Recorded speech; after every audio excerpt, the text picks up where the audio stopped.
Hello అండి, అందరికీ hi. Welcome to our channel జాస్ ఫ్యామిలీ.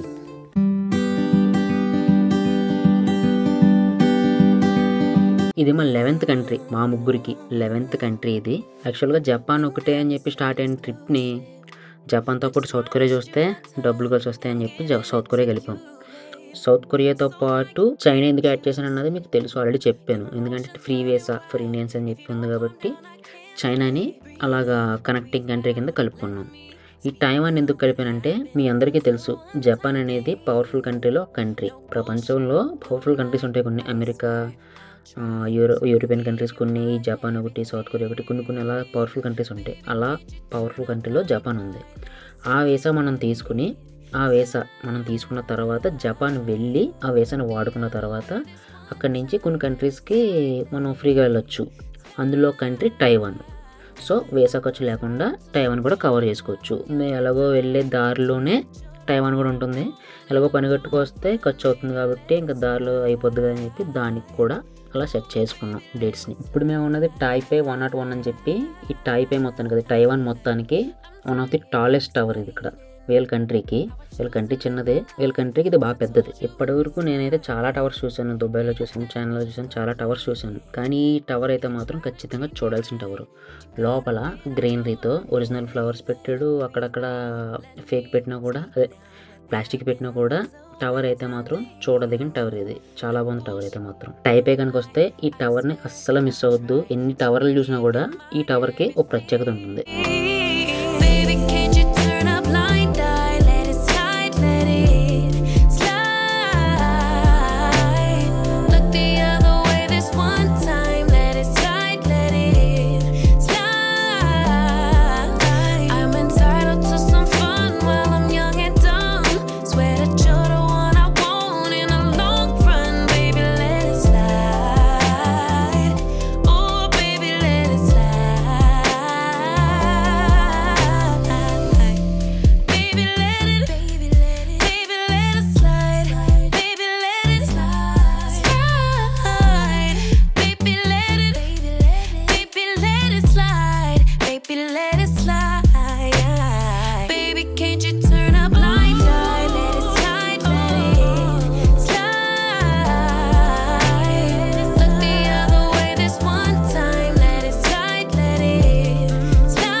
యాక్చువల్గా నేనైతే తైవాన్ని ఇంత ఎక్స్పెక్ట్ చేయలే.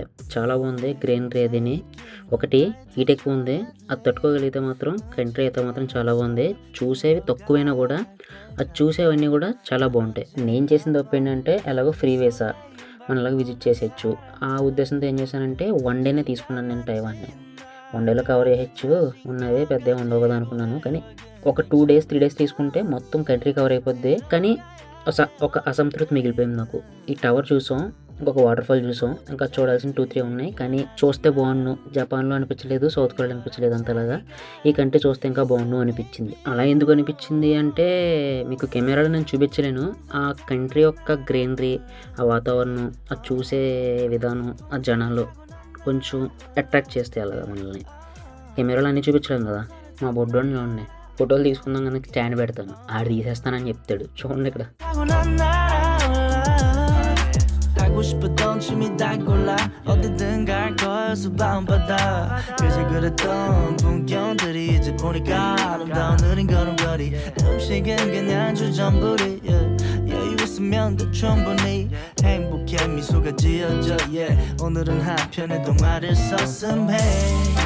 풍선을 타고 난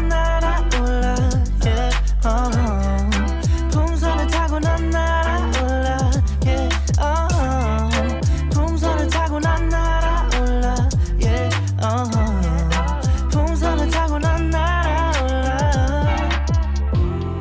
이제부터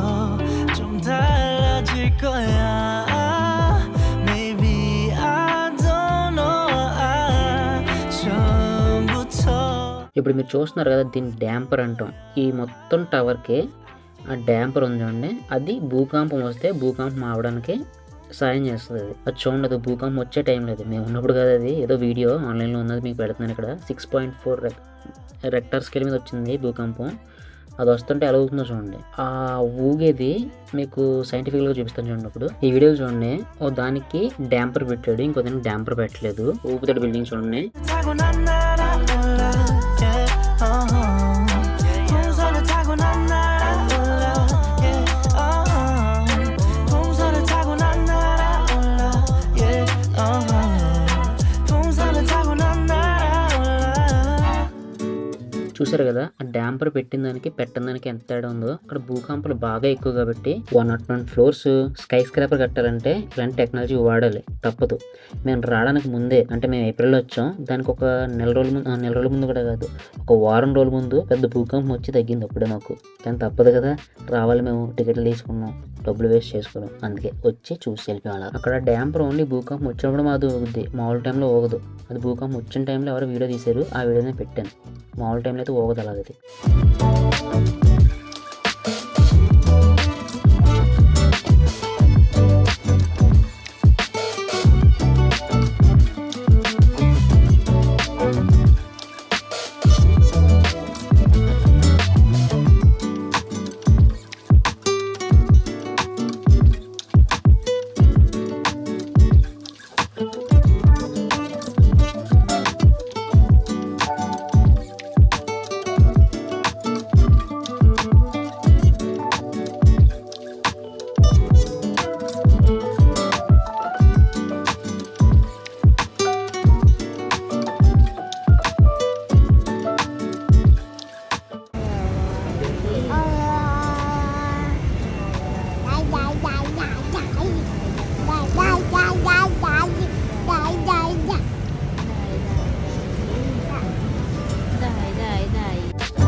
ఇదంతా ఈ టైవాన్ మార్కెట్.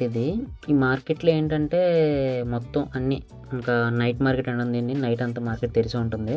ఇక్కడ మీకు బాగా రష్ చూడాలనుకుంటే చైనీస్ న్యూ ఇయర్ టైంలో వస్తే మాత్రం ఇక్కడ అసలు అడుగు వేయను, మనకు తేత్తో ఎలా ఉంటుందో ఇక్కడ అలా ఉంటుంది. ఇప్పుడైతే ప్రజెంట్ అలా ఉంది అక్కడ.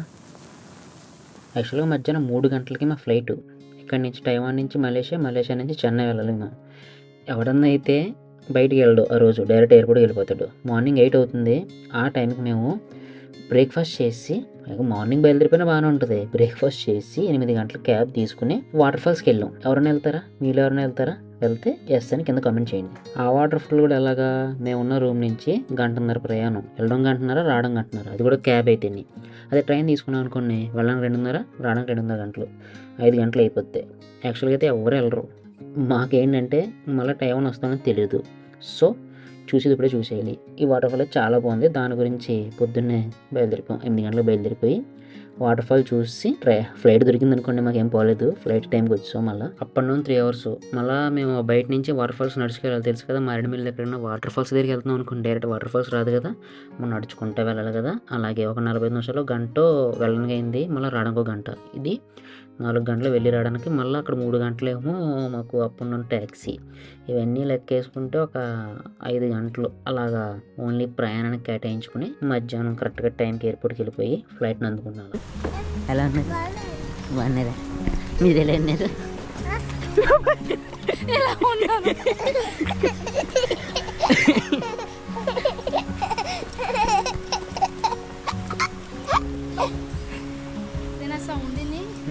ఎక్కడైనా అనుకున్నాను నేను.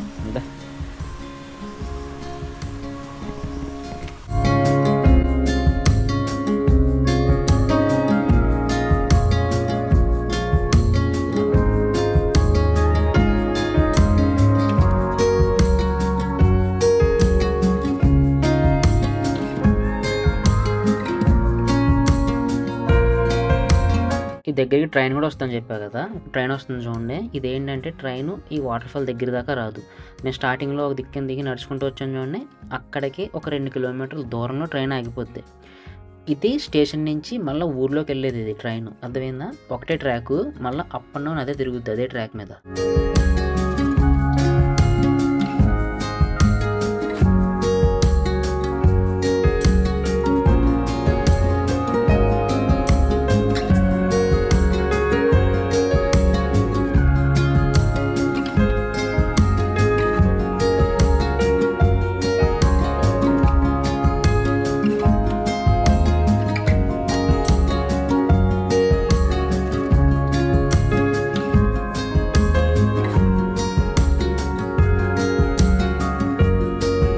మనల్ని బ్రిటిష్ వాళ్ళు పాలించినట్టు ఈ తైవాన్ వాళ్ళని ఒకప్పుడు జపాన్ వాళ్ళు పాలించేవారు. అప్పుడు ఈ కొండల్లోంచి కోల్ తీసుకుని వెళ్ళేవారు ఆ జపాన్ వాళ్ళు. ఇదిగో ఈ పెట్లు అవన్నీ అవే, ఈ కోల్ పెట్లు అవన్నీ, బొగ్గు పెట్లు. మా అమ్మ డాడీ వాళ్ళు కనిపించలేదని చూస్తున్నారు కదా, వాళ్ళని రూమ్లో వదిలేసి మేము ముగ్గురు మాత్రం వచ్చాం. ఎందుకంటే వాళ్ళు నడలేనన్నారు, ఎందుకంటే కొండలు గట్టి ఎక్కాలి. ఈ మా శ్రీలక్ష్మి నేనే నడలేకపోతున్నాం, వాళ్ళు వస్తే అసలు నడలేరు కాబట్టి వాళ్ళని వదిలేసి మేము మాత్రం వచ్చాం. అలా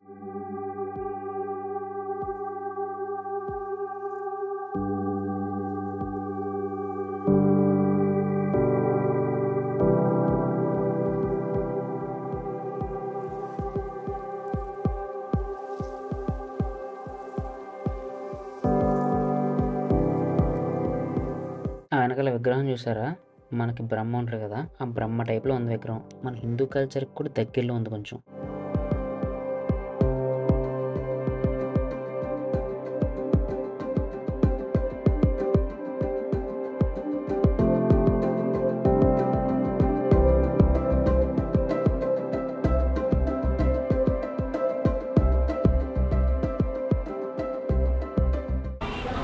cheese ball, Twin ball. Cheese ball, Which one? Chicken, No, squid. Okay. Squid.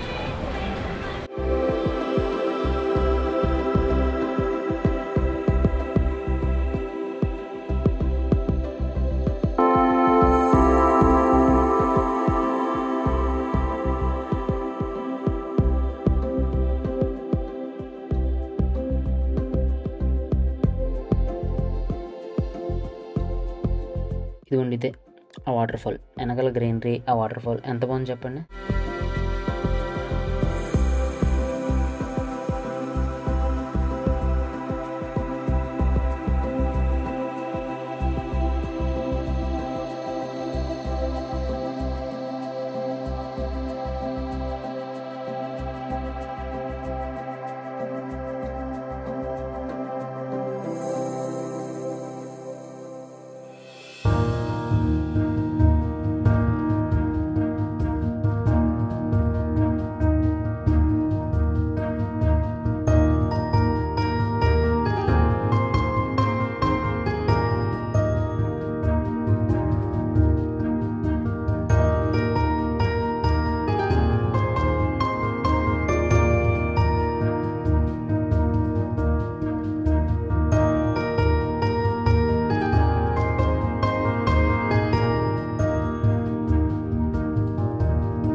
Taiwan బాగుందని చెప్పా కదా, ఆ వెనకాల చూడండి ఎంత గ్రీనరీ ఉందో.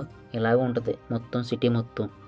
ఎక్కడ రోడ్ లేడానికి చెట్లు కొట్టకుండా కొండలు ఉంటాయి కదా, కొండల కింద నుంచి టనెల్స్ చేసుకుంటా ఈ పక్క నుంచి ఆ పక్క వెళ్ళిపోయారు. వీళ్ళ కంట్రీ మొత్తం నేచర్ని పాడు చేయకుండా ఓన్లీ వేరే ఆలోచన ఏంటి అని ఆలోచించుకుని చేసిన ప్రత్యామ్నాయాలు చాలా ఉన్నాయి వీళ్ళకి. అందుకని నేచర్ చాలా బాగుంది ఇక్కడ.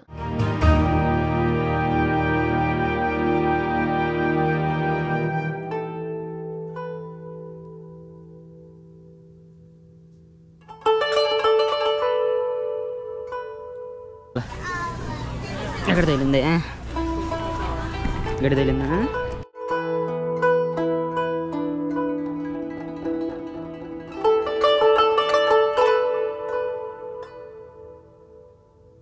మేము పొద్దున్న బయలుదేరిందే అన్నీ దగ్గర పెట్టుకుని టైంలో బయలుదేరాం.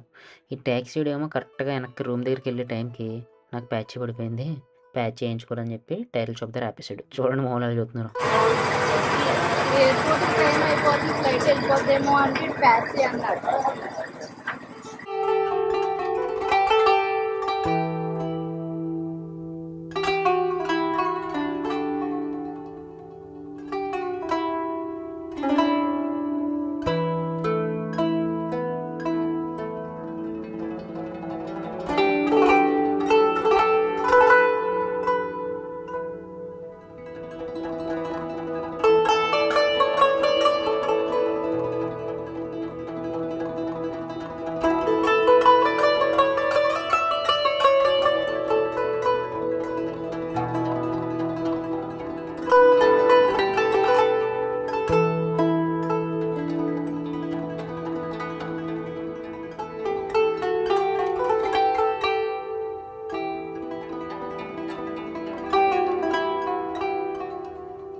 కొమ్మడు చూపిస్తున్నారంటే అనుకుంటున్నారు కదా, చిన్న పిల్లలతో ఎట్టినప్పుడు చిన్న పిల్లలకు ఒక కొమ్మడు, పెద్దోళ్ళకి ఒక కొమ్మడు, వాళ్ళని ఒక గదిలో వదలడం కదా. బాగున్నాయి కదా కొమ్మడ్స్ ఇవి.